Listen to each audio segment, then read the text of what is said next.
యేసు ప్రార్థించి వేడుకుంటున్నాను తండ్రి. ఆమేన్. మీ అందరికీ నా వందనాలు.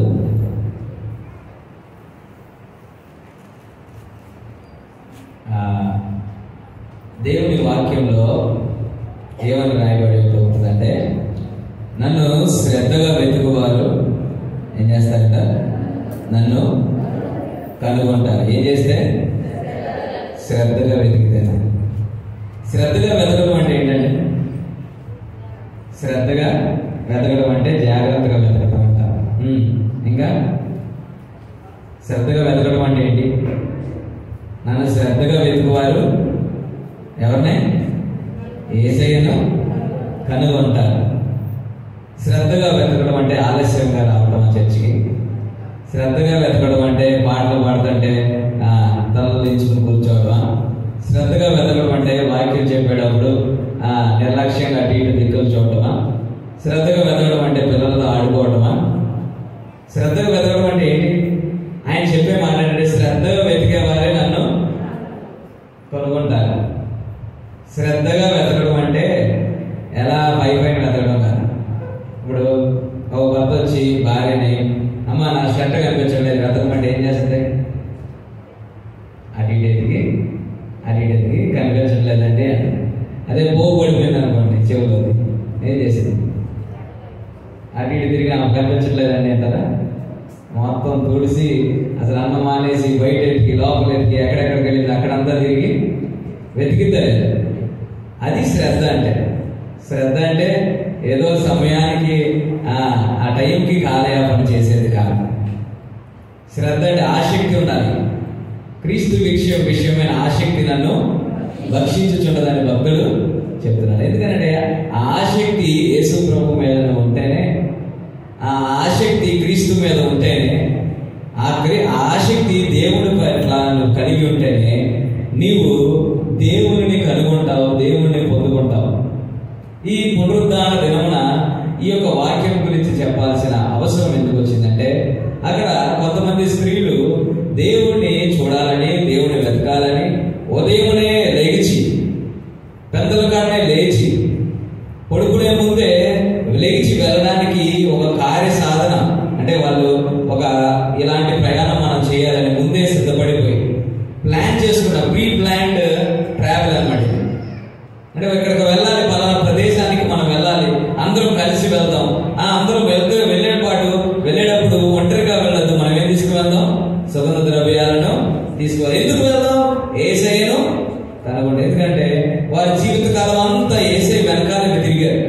యేసయ్య శిష్యులు అనగానే మనకు 12 మంది అపోస్తలులు, ఆ మగవారైన శిష్యులు గుర్తొస్తారు. కానీ వారికన్నా ఎక్కువ దేవునికి ఇష్టమైన వారు, దేవునితో కలిసి తిరిగిన వారు, దేవుని వెనకాల నడిచిన వారు, దేవుని కొరకు నిలబడిన వారు కొంతమంది స్త్రీలు ఉన్నారని మీరు గమనించవలసిందిగా కోరుచున్నాను. శిష్యులైన వారిని చూసి దేవుడు సిలువలో ఏ మాట పలకలేదు. కానీ ఒక శిష్యుని గురించి, తన తల్లి గురించి ఒక శిష్యునితో మాట్లాడటం మనం చూస్తూ ఉంటాం. కానీ ఈ స్త్రీలైన వారు ఏడుస్తూ ఉన్నప్పుడు చూసి, అమ్మా మీరు నా కోసం ఏడవద్దు. ఎవరి కోసం ఏడండి?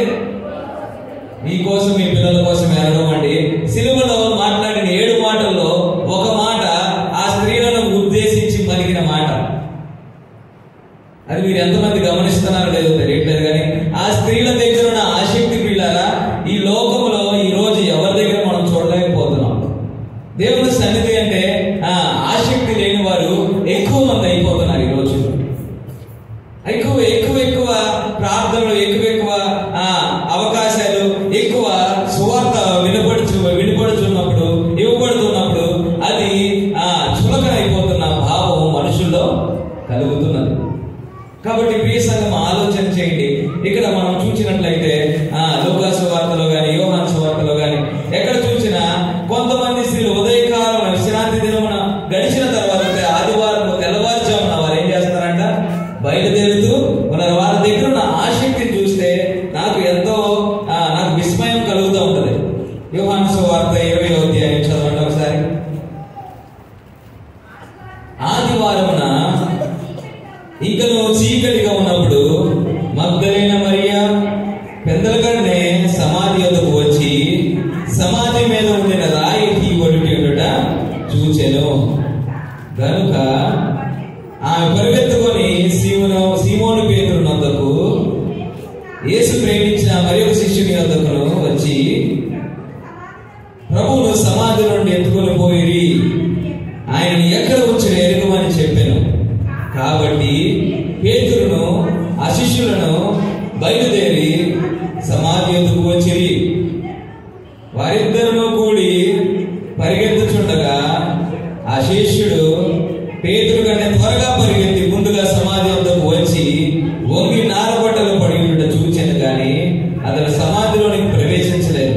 అంతటా సీమోను పేతురు అతని వెంబడి వచ్చి సమాధిలో ప్రవేశించి నారబట్టలు పడి ఉండటయు ఆయన తలమాలు నారబట్టల యొద్ద ఉండక వేరొక చోట చుట్టి పెట్టి ఉండటయు చూచెను. అప్పుడు మొదటి సమాధి వద్దకు వచ్చి ఆ శిష్యుడు లోపలికి పోయి చూచి నమ్మెను. ఆయన మృతుల నుండి లేచుట అగత్యమైన లేఖనము వారి ఇంకను గ్రహింపరైంది. అంతటా ఆ శిష్యులు తిరిగి తమ వారి వద్దకు వెళ్ళిపోయింది. అయితే మరి ఆ సమాధి బయట నిలిచి ఏడ్చుచుండెను. ఆమె ఏడ్చుచు సమాధిలో వంగి చూడగా తెల్లని వస్త్రములు ధరించిన ఇద్దరు దేవదూతలు యేసు దేహం ఉంచబడిన స్థలంలో తలవైపు ఒకడును కాలువైపు ఒకడును కూర్చుండుట కనబడెను. వారు, అమ్మా, ఎందుకు ఏడ్చుచున్నామని ఆమెను అడుగగా, ఆమె నా ప్రభువుని ఎవరో ఎత్తుకొని పోయినని ఆయన ఎక్కడ ఉంచిన నాకు తెలియలేదని చెప్పాను. ఆమె ఈ మాటలు చెప్పి వెనుక తట్టి తిరిగి యేసు నిలుచుండేది చూచాను, గాని ఆయన యేసు అని గుర్తుపట్టలేదు. యేసు, అమ్మా, ఎందుకు ఏడ్చుచున్నావు, ఎవరిని వెదకుచున్నావు అని ఆమె అడుగగా, ఆమె ఆయన తోట మాది అనుకొని, అయ్యా, నీవు ఆయనను మోసుకొని పోయినట్లా ఆయన ఎక్కడ వచ్చిందో నాతో చెప్పుము, నేను ఆయన ఎత్తుకొని పోతునని చెప్పాను. యేసు ఆమెను చూచి మరియా అని పిలిచాను. ఆమె యేసు వైపు తిరిగి ఆయన హెబ్రీ భాషలో రబ్బూనీ అని పిలిచాను. ఆ మాటకు బోధకుడని అర్థం. యేసు ఆమెతో, నేను ఇంకా తండ్రి యొద్దకు ఎక్కిపోలేదు కనుక నన్ను ముట్టుకొనవద్దు. అయితే నా సహోదరుల యొద్దకు వెళ్ళి నా తండ్రియు మీ తండ్రియు నా దేవుడు మీ దేవుడైన వారి యొద్దకు ఎక్కిపోవచ్చున్నానని వారితో చెప్పమనేను. మగ్దలేన మరియ వచ్చి, నేను ప్రభువు చూసి ఆయన నాతో ఈ మాటలు చెప్పినని శిష్యులందరికీ తెలియజేశాను. ఇక్కడ చూసినట్లయితే కొంతమంది స్త్రీలు ఉదయకాలమే లేచి దేవుని యొద్దకు వెళ్ళాలని, ఆ దేహముకి శుద్ధంగా సుగంధ ద్రవ్యాలు పూయాలని ఎంతో ఆసక్తి కలిగి అక్కడికి పరిగెట్టుకుంటూ వచ్చారు. చూడండి ప్రియులారా, సమాజంలోకి వెళ్ళడం ఎంతమందికి ఆసక్తి ఉంటుంది చెప్పండి. సమాధిలోకి వెళ్ళాలంటే భయం వేసిందా? ఈ మధ్య వార్తల్లో నేను చదువుతున్నాను, ఒక చనిపోయాడని తీసుకుని వెళ్ళిపోయి ఇంకా బాధ పెడదాం, ఇంకా కాల్చాల్సిన సమయం వచ్చిందండి. నిజంగా జరిగింది ఇది. కాల్చాల్సిన సమయం వచ్చినప్పుడు సరిగ్గా లేచి కూర్చున్నాడంట. ఆయన ఏం చేశాడు? సరిగ్గా ఇంటి దగ్గర నుంచి మోసుకొచ్చిన సేపు అట్లాగే సేవలాగా పడి ఉన్నాడంట. హాస్పిటల్ నుంచి తీసుకొచ్చారంట. అక్కడ తీసుకొచ్చి కరెక్ట్ గా పొలం పేర్చి అంతా వేసినప్పుడు బాగానే ఉన్నాడంట. తీరా కాల్చాల్సిన సమయం వచ్చి నిప్పు పెట్టాలనే సమయం వచ్చినప్పుడు ఆ తల్లిలో మరి ఎవరో పేరు పిలిచినప్పుడు లేచి కూర్చున్నాడు. అసలు అందరూ కొంతమంది పరిగెత్తారంట, కొంతమంది పారిపోయారంట, కొంతమంది మాత్రం ఆ విషయం చూసి విస్మయం ఉంది. ఆయనను తన కుటుంబ సభ్యులు మాత్రం ఆయన దగ్గర తీసుకుని ఇంటికి తీసుకువెళ్ళి ఆ యొక్క విషయం అలా అనోట పేపర్ లాగా పడి ఒక నెల 2 నెలల క్రితమే ఈ వార్త. చూడండి ప్రియులారా, మృతుల్లో నుండి ఒకరు నిజంగా లేచాడు, చనిపోలేదంటే కూడా ఎంత భయం వేసింది చాలా మందికి. ఒక సమాధుల్లోనికి వెళ్ళాలంటే మామూలు మనిషి అయితే వెళ్ళలేడు. గెరాసేన ప్రాంతంలో దెయ్యాలు పట్టిన వాడు తిరుగుతూ ఉన్నాడు. అలాంటి దెయ్యాలు కలిగిన వారు, అపవిత్ర ఆత్మలు కలిగిన వారైతే బాగా అక్కడే తిరుగుతూ ఉంటారు. ఇక్కడ చూసారంటే మనము ఈ యొక్క వాక్యంలో చూసినట్లయితే సమాధుల్లోనికి స్త్రీలు సిద్ధపడ్డారంటే వెళ్ళడానికి. చూడండి, యేసయ్యను కనుగొనాలి, యేసయ్యను చూడాలి, ఆయన దేహమును మేము చూడాలి, ముట్టుకోవాలని ఆశ ఉంటే ఏది వారికి అడ్డు వచ్చింది? రాలేదు. అదే నేను అనుకోండి, అమ్మో నాకు ఉద్యోగం ఉంది, అమ్మో నాకు మా అబ్బాయి ఒకడే ఉన్నాడు, ఏడుస్తున్నాడు, లేకపోతే నేను అటు చేస్తున్నాను ఇటు చేస్తున్నాను అనే సందేహాలు, అలాంటి ఏ ఒక నౌక తిరుగుడు సమాధానాలు, సాకులు చెప్పొచ్చు. కానీ యేసయ్య దగ్గరకు వెళ్ళడానికి, ఆయన దేహమును చూడడానికి ఈ స్త్రీలకు ఏమంటూ వచ్చిందని, ఏమంటా అసలు వాళ్ళ పురుషులైన వారిని ఎట్లా ఒప్పించారు? వీళ్ళేంటి పొద్దున్నే సమాధానం వెళ్తానంటారు అనుకుంటారు. ఇంకా స్నేహితులు 2-3 చెప్పారు అనుకో, 7 కాకుండా మీరేంటారమ్మా మాకు ఈ ఖర్చు పెట్టింది, ఎంత ఖర్చు పెట్టిందంటే వెళ్ళండి అక్కడ వాళ్ళు చూశారనుకో, ఎవరో ఆ కాపలా కాసేవాళ్ళు చూశారనుకో మిమ్మల్ని కూడా ఏదో సిలువ వేస్తారు అనే ఉంటారు. చాలా మందికి అక్కడ పరిస్థితులు మంచిగా ఉన్న అవకాశం ఉన్నప్పటికీ ఏదో ఒక కారణం, ఏదో ఒక సాగు. ఉదయకాలం పునరుద్ధానపు ఆరాధన మనకు ఉందని చెప్పాము. ఎంతమంది వచ్చారండి? రాని వారు ఎంతమంది చేరుతారండి? ఎందుకు రాలేదు? అసలు అది ఒక సమయం అని కూడా తెలియదు మనకి. ఎందుకని మనకి చక్కగా ఇంక ఉదయం కళ్ళు తెరవడం, కళ్ళు మంటలు వస్తాయా? ఉదయం లేకటం బాధేస్తుంది, గొడవలేక ఆవలింతలు వస్తూ ఉంటాయి. అదే నైట్ నిద్రపోమంటే దెయ్యంలాగా చూస్తూ ఉంటారు కొంతమంది. ఎట్లాగా 12 అయినా కళ్ళు మూత పడవ. ఉదయం లేకమంటే దేవుడి సన్నిధి రావాలంటే మాత్రం అమ్మో, ఈ ప్రపంచంలో ఇప్పుడు 366 రోజులైనాయి. 366 రోజులు ఒక్కరోజు కూడా శుభ్రంగా నిద్రపోలేదన్నట్టు ఈరోజు పోతారు. 6, 7, 8, 9 అయినా సరే ఈరోజు తల్లిదండ్రులైన వారు కూడా బిడ్డల్ని పడుకొని ఎందుకంటే మాటలేతో ఖాళీగా ఈరోజు ఇంట్లో ఉన్నాడు పడుకొని అని చేసేవారు. వేకుజాము లేపే తల్లిదండ్రులు కూడా ఈ రోజుల్లో లేదు. మమ్మల్ని అయితే అయ్యగారు చప్పట్లు కొట్టేవాళ్ళు టపాటపోమని.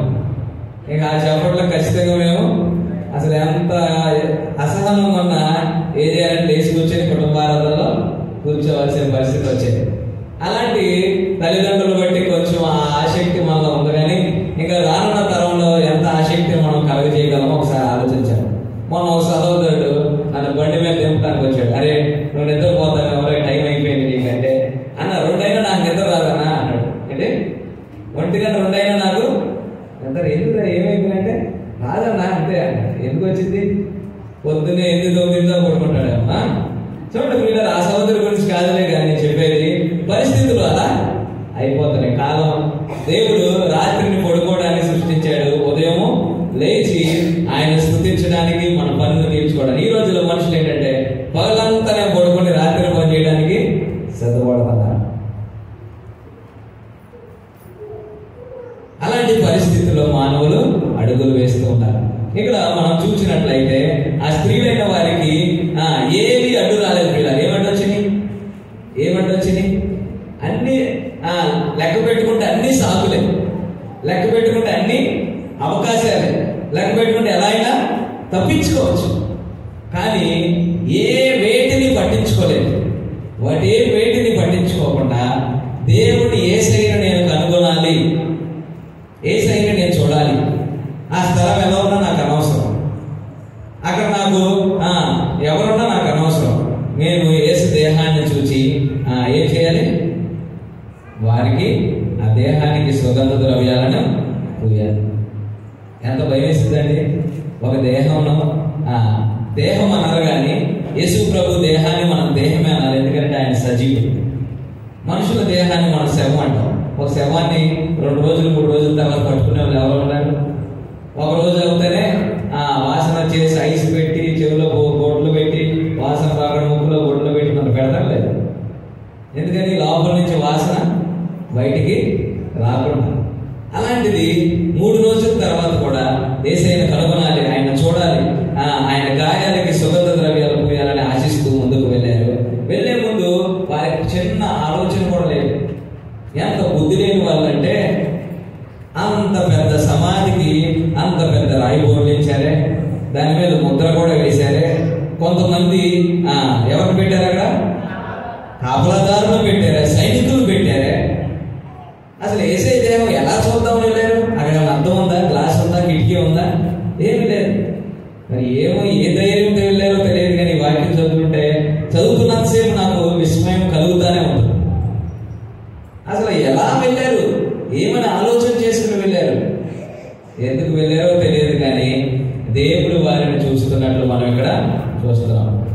చూశారు, వెళ్ళిపోతున్నారు చూస్తున్నారు.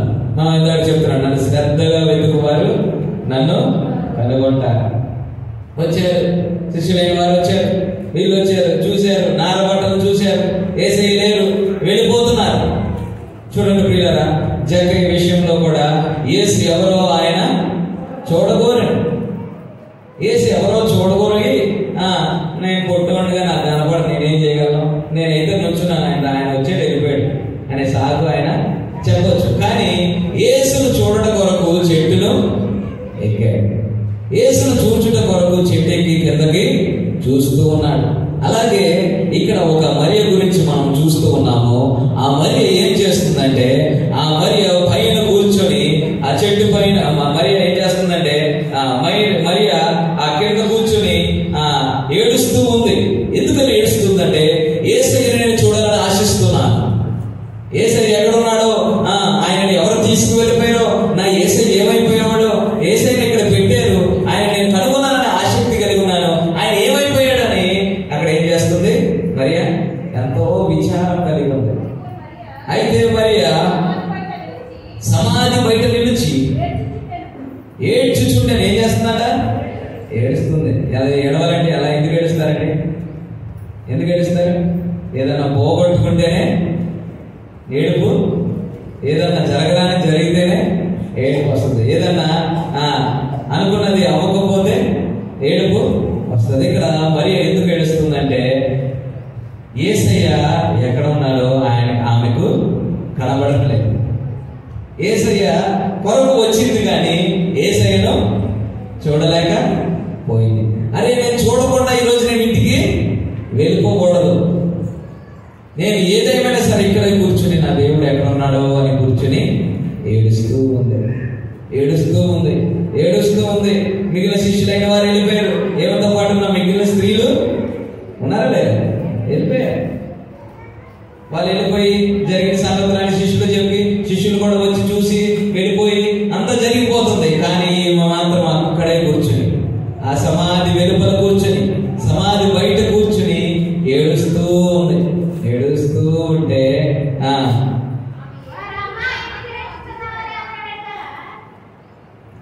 వారు, అమ్మ ఎందుకు ఏడుస్తున్నామని ఆమెను అడుగగా, ఆమె నా ప్రభువుని ఎవరో ఎత్తుకొని పోయి ఆయన ఎక్కడ ఉంచినో నాకు తెలియలేదని చెప్పాను. చూసారా, అక్కడ ఆమె ఏడుస్తూ ఉన్నప్పుడు ఆమె చెప్తున్న మాట ఏంటంటే, నా ప్రభువుని ఎవరో ఎత్తుకొని పోయారు, ఆయన ఎక్కడ ఉంచారో నాకు తెలియలేదని చెప్పాను. ఆమె ఈ మాటలు చెప్పి వెనుక తిరిగి యేసు చూచాను కానీ ఆయన యేసు అని గుర్తు పట్టలేదు. చూసారా, యేసయ్య అక్కడ ఉన్నాడు కానీ ఆమె గుర్తుపట్టలేకపోతుంది. ఎందుకంటే ఆమె హృదయం వేదనతో నిండిపోయింది, వేదనతో బాధతో నిండిపోయి, అయ్యో నా దేవుడు ఎక్కడ ఉన్నాడో, నా యేసయ్యని ఎవరు తీసుకెళ్ళిపోయారో, ఆయన దేహం ఇక్కడే పెట్టారు కదా, ఆయన దేహం ఆ రోజు రక్తం మడుగులో మేము చూసాం కదా, ఆయన దేహానికి గుడ్డ చుట్టి ఇక్కడ పెట్టారు కదా, వస్త్రము చుట్టి, ఇదే సమాధిలో కదా పెట్టింది, సమాధి ఖాళీగా ఉండటం ఏంటి, అసలు ఏమైపోయి ఉంటది, నా యేసయ్య దేహం ఏమైపోయి ఉంటది అనే వేదన ఆమెను కలచి వేస్తుంది. అనే బాధ ఆమెను నిలవనివ్వట్లేదు, అనే బాధ ఆమె హృదయం అంతా నిండిపోయింది. ప్రియులారా, ఈరోజు వాక్యం వింటున్న మనము కూడా ఒకసారి ఆలోచన చేద్దాం. యేసయ్యను ఎవరో చూడాలని, ఎక్కడ ఉన్నాడో కనుగొనాలని, ఎలా ఉంటాడో చూడాలని, ఆయనతో కలిసి సహవాసం చేయాలని ఆశ నిన్ను భక్షిస్తూ ఉన్నదా? దేవుని కొరకు నిలబడాలనే ఆశ నువ్వు కలిగి ఉన్నావా? దేవుని కొరకు అడుగులు వేయాలనే మనస్సు నీ హృదయంలో ఏలుబడి చేస్తూ ఉన్నదా? దేవుడు ఎలా ఉన్నాడు, ఏం మాట్లాడుతున్నాడు నాతో, నేను ఆయన మాట వినాలి, ఆయన స్వరం వినాలనే ఆశ నీలో ఉన్నదా? అలాంటి ఆశ నిన్ను భక్షిస్తూ ఉన్నదా? అలాంటి ఆశ నిన్ను తొందర పెడుతూ ఉన్నదా? లేదా దేవుని నేను వెళ్ళినప్పుడే ఆయన నేను కనుగొనవచ్చులే కానీ ఆయన ఎప్పుడైనా కనుగొంటాడని శ్రద్ధగా ఉన్నాను, నన్ను అశ్రద్ధగా కనుగొనే వారికి కూడా నేను కనిపిస్తానని వాక్యం ఎక్కడ రాయబడలేదు. అంత అశ్రద్ధ మనకి పనికి రాదు. దేవుని సన్నిధికి వస్తున్నప్పుడు ఈరోజు వాక్యం వింటున్న ఎవరైనా సరే దేవుని నువ్వు శ్రద్ధగా వెతికినట్లయితే ఆయన నువ్వు కనుగొంటావు, ఆయనను ఖచ్చితంగా కనుగొంటావు. చూడండి, ఏ పరిస్థితిలో ఉన్నా నువ్వు దేవుని వెతుకుతున్నట్లయితే ఆయన నీకు దొరుకుతాడు పిల్ల, ఆయన ఖచ్చితంగా నీకు దొరుకుతాడు. మన అబ్బాయి గారు కూడా చెప్తా ఉండేవారు, ఆయన ఎంతో ప్రార్థన చేస్తూ ఉన్నప్పుడు ఆయన పాదాలు నాకు దొరికినాయి అనే మాట చెప్తాడు. ఆయన పాదాలు దొరకటం ఏంటండి, వినేవారికి అది విడ్డూరంగా అనిపించవచ్చు, కానీ క్రీస్తును ఎరిగిన వారు, అది అనుభవించే వారికే కానీ బయట ఉన్న వారికి అది తెలియదు. నువ్వు దేవుడిని శ్రద్ధగా వెతుకుతున్నట్లయితే దేవుని సన్నిధిలో ఉదయమునే లేచి కొంత సమయం నువ్వు ప్రార్థించాలి. నీవు ఏ పరిస్థితిలో ఉన్నా, నువ్వేం చేస్తున్నా మొదట ఒక చిన్న ప్రార్థన చేసి దానిని ప్రారంభించాలి. ఎందుకంటే నా శక్తి చాలా దీనికి, నీ శక్తి కూడా దీనిలో ఉండాలి, నీ కృప కూడా దీనిలో ఉంటేనే నేను దీనిని జయించగలను, దీనిని చేయగలను అనే ఆలోచన ఎప్పుడైతే నీలోకి వస్తుందో దేవుని ఖచ్చితంగా నీకు తోడై ఉంటాడు, నిన్ను నడిపిస్తాడు, నిన్ను బలపరుస్తాడు. ఇక్కడ ఆమె ఏడుస్తూ అడుగుతున్నది, నా యేసయ్యను ఎవరో తీసుకుని వెళ్ళిపోయారు, ఎక్కడున్నారో నాకు చెప్పినట్లయితే నేనేం చేస్తానంటే ఆయనను ఆమె ఈ మాట చెప్పి వెనుక తల్లి తిరిగి నిల్చుని, యేసు ఆమె ఎందుకు ఏడుస్తున్నావు అని, ఎవరిని వెతుకుతున్నావు అని ఆమె అడుగుగా ఆమె ఆయన తోటమాలి అనుకొని, అయ్యా నీవు ఆయనను మోసుకొని పోని అన్న, ఆయన ఎక్కడ ఉంచుతో నాతో చెప్పు, నేను ఆయనను ఎత్తుకొని పోదునని చెప్పాను. యేసు ఆమెను చూచి మరియా అన్నాడు. ఒక్క స్వరముతో దేవుడు మాట్లాడితే పిల్లరా, యేసు ప్రభు ఇక్కడ ఒక వాక్యం చెప్పలేదు, ఒక ఉపదేశం చెప్పలేదు, ఒక సెంటెన్స్ కూడా చెప్పలేదు. ఒక్కటే, నీ పేరు పెట్టి పిలిస్తే నీ గదిలో పుట్టుగదిలే మారిపోతాయి అన్నట్లు నీ పరిస్థితులు మారిపోతాయి, నీ హృదయం మారిపోతాయి, నీ ఆలోచనలు మారిపోతాయి. యేసు ప్రభు నీ పేరుతో పిలిస్తే ఆ యొక్క సంతోషము ఎన్నటికీ పోదు. అబ్రహాముని పేరు పెట్టి పిలిచిన దేవుడు, యాకోబుని పేరు పెట్టి పిలిచిన దేవుడు, యాకోబుని ఇశ్రాయేలుగా పేరు మార్చిన దేవుడు, ఆయన నీ పేరు పెట్టి పిలిచినట్లయితే నీ జీవితానికి అది ఎంతో ధన్యం. చూసారు, ఇక్కడ మనం చూసినట్లయితే మరియా అని ఎప్పుడైతే దేవుడు పిలిచాడో వెంటనే ఆమె జ్ఞాపకం చేసుకొని, వెంటనే ఆ యొక్క శబ్దమునకు, ఆ స్వరమునకు, ఆ ఆలోచనకు ఎప్పుడైతే ఆ మాట వినపడిందో వెంటనే ఖచ్చితంగా నా యేసయ్యే. అప్పుడు వెంటనే అరుస్తుంది, రబ్బూనీ అని గట్టిగా కేక వేస్తుంది. రబ్బూనీ అంటే బోధకుడు, ఆమె జీవితకాలం అంతా బోధకుడు అని పిలుస్తూ ఉండొచ్చు. రబ్బూనీ అని పిలుస్తున్నప్పుడు యేసయ్య నన్ను ముట్టుకోవద్దు, దూరంగా ఉండు, నువ్వు ఇంకను దూరంగా ఉండు, నేను ఇంకను నా తండ్రి వద్దకు ఎక్కి పోలేదు. చూడండి ప్రియులారా, ఉదాహరణకి ఒక చిన్న ఉదాహరణ నేను చెప్తాను, శ్రద్ధగా వినండి. హాస్టల్లో ఒక సంవత్సరం నుంచి పిల్లవాడు ఉన్నాడు అనుకోండి, ఏమంటున్నాడు, హాస్టల్లో ఒక సంవత్సరం నుంచి పిల్లవాడు ఉన్నాడు, సెలవులు ఇచ్చాడు. సెలవులు ఇచ్చిన తర్వాత ఇంటికి రావాల్సిన పరిస్థితి వచ్చింది. వాళ్ళ ఇంటికి గుడివాడ అనుకోండి, ఉదాహరణకు వాళ్ళ ఇల్లు గుడివాడ వచ్చేసారు. గుడివాడలో ఇంటికి వెళ్ళకుండా నువ్వు ఒకరోజు ఇక్కడ ఆగాలి అని ఎవరో చెప్తే ఎలా ఉంటుంది? హాస్టల్లో ఉన్న పిల్లలు గుడిగొడలు ఆడుతూ ఉంటుంది. ఎప్పుడు సెలవు వస్తే అప్పుడు మా ఇంటికి వెళ్ళిపోదాం, ఎప్పుడు వస్తే మా ఇంటికి వెళ్ళిపోదాం, ఎప్పుడు వెళ్తే మా ఇంట్లో వండిపోదాం.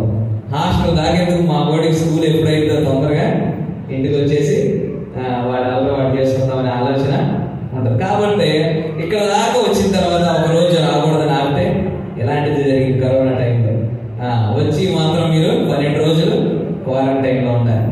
మీరు వస్తే వచ్చారు, చోటను ఉండాలి కానీ ఎవరితో కలవడానికి వీలు లేదు అనే ఆలోచన, అనే పరిస్థితులు కూడా వచ్చింది. ఇప్పుడు యేసు ప్రభు జీవితంలో కూడా మనం చూస్తే 33.5 సంవత్సరాలు, ఎన్ని సంవత్సరాలు? 33.5 చెప్పాలి, నాకు వినిపించలేదు.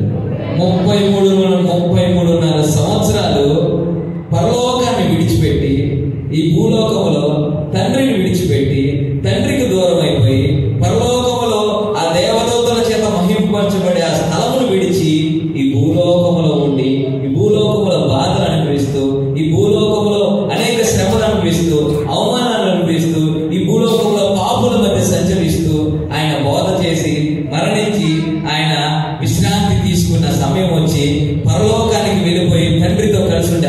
వచ్చేసింది. ఎంత సంతోషంగా వెళ్ళిపోతున్నాడు, ఆనందంగా వెళ్ళిపోతాను. తండ్రి, నువ్వు నాకు అప్పగించిన ప్రతి పని నేను ముగించేశాను, అయిపోయింది, సంతోషంగా నా తండ్రి దగ్గరికి వెళ్ళిపోతున్నాను. నా తండ్రిని ఇప్పుడు నేను చూస్తాను, ఆయనతో కలిసి కూర్చుంటాను, ఆయనతో ఆ పరలోకంలో దేవదూతల మధ్య నేను ఉంటానని ఆశ కలిగి యేసు ప్రభు వెళ్ళిపోతున్న సమయంలో అక్కడికి ఈ యొక్క మగ్దలేని మరియ, ఆ మరియ యొక్క ఏడుపు వినబడుతున్నది. అక్కడికి ఆయన వెళ్ళిపోయే ఆ యొక్క త్రోవలో ఉండగానే ఈ ఏడుపు ఆయనకు ఏం చేస్తుంది చెప్పాలి, వినపడుతుంది. ఆ మరి అక్కడ కూర్చుని ఏడుస్తూ, ఇది పిచ్చదే, అందరూ వెళ్ళిపోయారు కానీ ఎవరో వచ్చి చెప్పిన ఇంకా వినదో, అలాగే ఏడుస్తూ ఉంటుందేమో, ఈ సమయం అంతా అలాగే ఏడుస్తూ ఉంటుందేమో, ఇంకా తన జీవితం అంతా ఇలా ఏడుస్తూ ఉంటుందేమో, ఆమెను ఆపేవారు ఎవరు ఉండరేమో అని యేసు ప్రభువుకి సంతోషంగా తన తండ్రి ఇంటికి వెళ్ళిపోతున్న సమయంలో కూడా ఆయనకు మనసు ఒప్పలేదు. ఏం చేయలేదు, మనసు ఒప్పలేదు.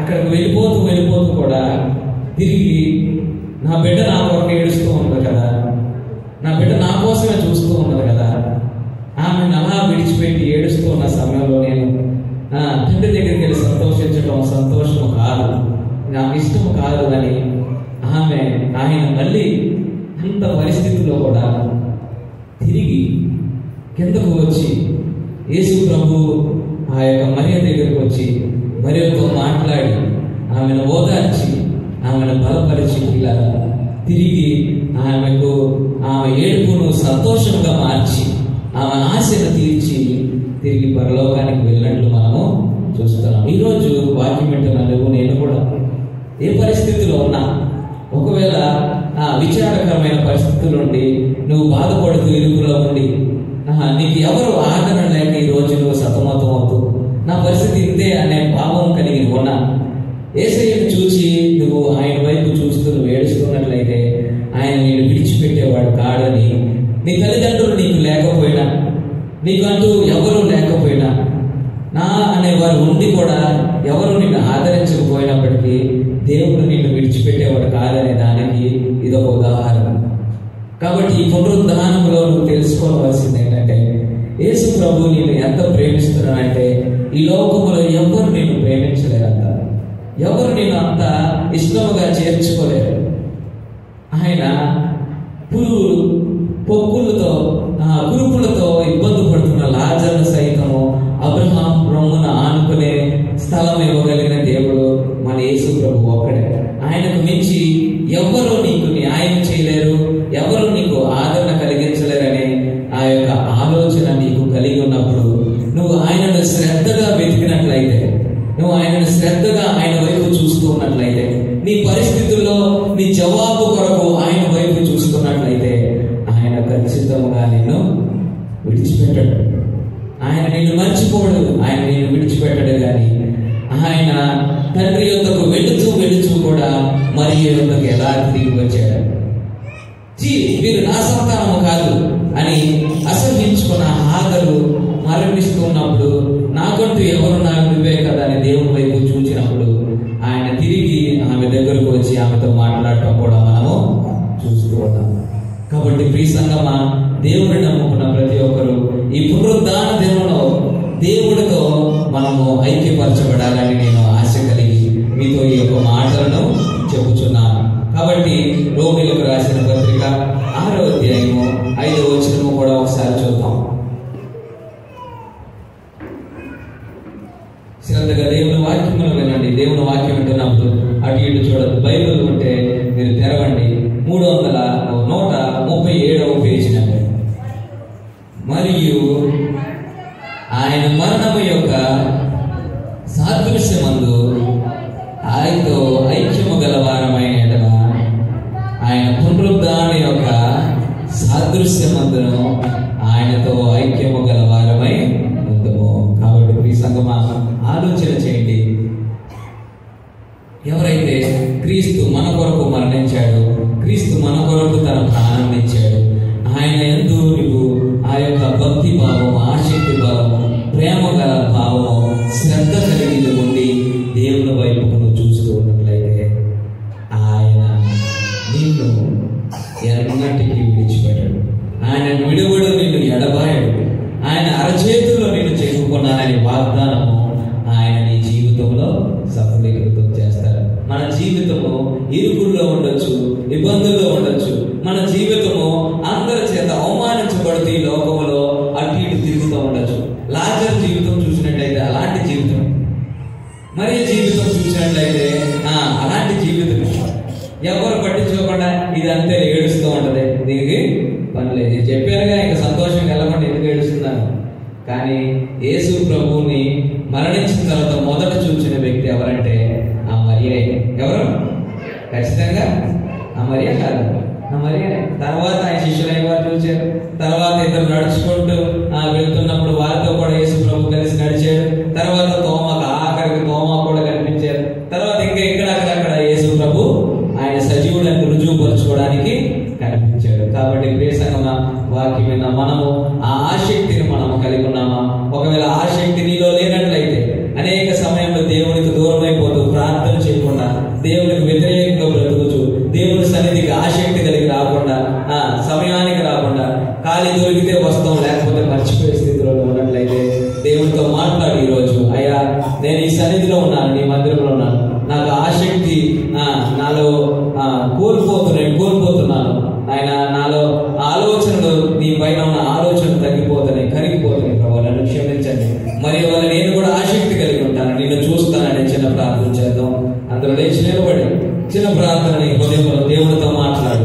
అయ్యా అలాంటి ఆసక్తి నాకు కూడా దయచేయి ప్రభు. నిజమే కదా, నువ్వు దేవుడి వైపు వెళ్ళిపోతూ, నీ తండ్రి వద్దకు వెళ్ళిపోతూ, ఆ పరలోక రాజ్యానికి వెళ్ళిపోతూ కూడా ఒక పెంచదై అలా ఏడుస్తూ తన జీవితం ఏమైపోతుందనే నువ్వు ఆ భారము కలిగి తిరిగి వచ్చావు నాయన. నిజమే ప్రభు, అలాంటి ప్రేమమయుడివి, అలాంటి వాడిని మేము దేవుడిని కోల్పోవడం అది మాకు మీరు ఇచ్చిన ప్రభు అవకాశము కదా ఆయన. ఎంతో మందికి అవకాశం తెలియదు. ఎంత ప్రేమమయుడు అని నీకు చిన్న కేక పెద్ద ఏసయ్యా, ఏసయ్యా అని చిన్న కేకవే. అయ్యా నోరు తెలిసి ఈ పునరుద్ధాన దినంలో దేవుని శక్తిని నువ్వు అనుభవించులాగా, ఆయన శక్తిని నువ్వు పొందుకునేలాగా నోరు తెరవగా. అయ్యా మా అందరి పాపములను సిలువలో, ఆ కలువరి సిలువలో భరించావు కదయ్యా. ఆ కలువరి సిలువలో మా పాపములను నువ్వు భరించి తిరిగి లేచావు కదయ్యా. అయ్యా తిరిగి లేచావంటే ప్రభువా, అనేక మంది నిన్ను ఆపాలని చూచిన, అనేక మంది నిన్ను చంపేయాలని చూచిన, అనేక మంది సమాధిలో పెట్టి నీకు కాపలా కాస్తున్నా, అనేక మంది పెద్ద రాయి తెచ్చి నీకు అడ్డముగా పెట్టిన, అవేమి నిన్ను ఆపలేదు కదా ప్రభువా. కేవలము ఒక వ్యక్తి, మరియా అనే వ్యక్తి చేస్తున్న ఆ కన్నీటి ప్రార్థన నిన్ను ఆపి తిరిగి తీసుకువచ్చింది కదా. అవన్నీ నిన్ను ఆపలేకపోయినాయి. కానీ నీ ప్రేమ, ఎవరైతే నీ పట్ల ప్రేమ చూపిస్తారో, ఎవరైతే నీ పట్ల ఆసక్తి కలిగి ఉంటారో, ఎవరైతే నీ పట్ల శ్రద్ధ కలిగి ఉంటారో, వారి కొరకు నువ్వు పరలోకకు వెళుతూ మార్గ మధ్యంలోనే తిరిగి వచ్చావు కదా. నన్ను కూడా జ్ఞాపకం చేసుకొని చిన్న ప్రార్థన చేయి. అయ్యా మౌనంగా ఉండి అటు ఇటు తిరిగి దిక్కులు చూడద్దు, కళ్ళు మూసుకొని యవనస్తులు యవనరాలు సైతం చిన్న కేక వేసి ప్రార్థన చేద్దాం. దేవుడి సన్నిధిలో ఉన్నావు, మరి నువ్వు విడిచిపెట్టలేదు కదా నాయన.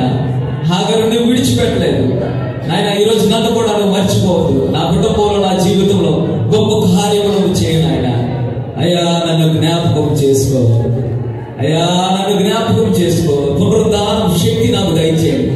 ఇంక ఎన్నడూ పాపం వైపు వెళ్ళి తిరిగి చూడకుండా, ఇంకా ఎన్నడూ లోకం వైపు వెళ్ళి తిరిగి చూడకుండా, ఇంకెన్నడూ ప్రభా నశించిపోతున్న దాని కొరకు ఎదురు చూడకుండా బలమైన శక్తిని నా జీవితంలో నువ్వు అనుగ్రహించు అని చిన్న ప్రార్థన చేయి.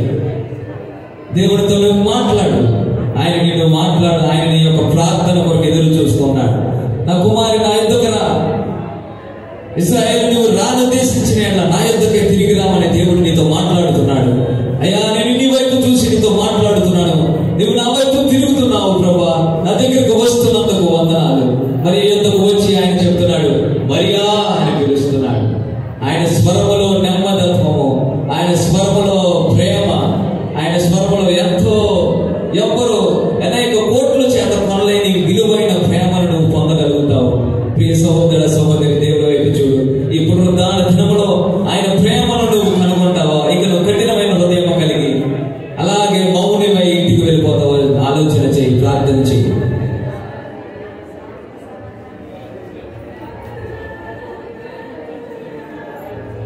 మరియను చూసిన దేవుడు ఈరోజు నన్ను కూడా చూడు, నీ పేరు పెట్టి ప్రార్థన చేయి. యా ఇమానుయేలు, నన్ను కూడా నువ్వు చూడవా, నా పేరు పెట్టి కూడా నువ్వు పిలువు. నేను ప్రార్థన చేయి. దేవుడు నీతో మాట్లాడబోతున్నాడు. నీలో ఒక కార్యములు చేయబోతున్నాడు. మనుషులు నిన్ను నిందిస్తూ ఉండొచ్చు, అవమానపరుస్తూ ఉండొచ్చు, మనుషులు నిన్ను అసహించుకుంటూ ఉండొచ్చు, ఎక్కిరిస్తూ ఉండొచ్చు. కానీ నిన్ను కనిన దేవుడు, నిన్ను ఏర్పరిచిన దేవుడు నిన్ను ప్రేమించడానికి సిద్ధంగా ఉన్నాడు. ఆయన ప్రేమను కనుగొంటావు. పునరుద్ధాన దినములో ఆయనతో ఏకీభవించబడు. మరణంలో ఆయనతో ఏకీభవించినట్లయితే పునరుద్ధానంలో కూడా నీకు దేవుని యొక్క చోటును పొందుకుంటావని దేవుని వాక్యం నీతో మాట్లాడుతున్న ఈరోజు ప్రియులారా,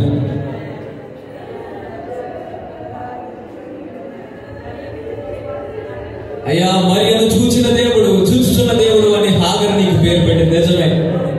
నువ్వు మమ్మల్ని చూస్తూ ఉన్నావు కదా నాయన. ఈ క్షణంలో నాయన మనుషులు ఆదరించకపోయినా నువ్వు నన్ను ఆరాధిస్తున్నందుకు వందనాలు. వాక్యం ద్వారా నాతో మాట్లాడినందుకు వందనాలు. నాకు ఇచ్చిన ఈ యొక్క సంతోషాన్ని బట్టి వందనాలు అని చిన్న ప్రార్థించాను.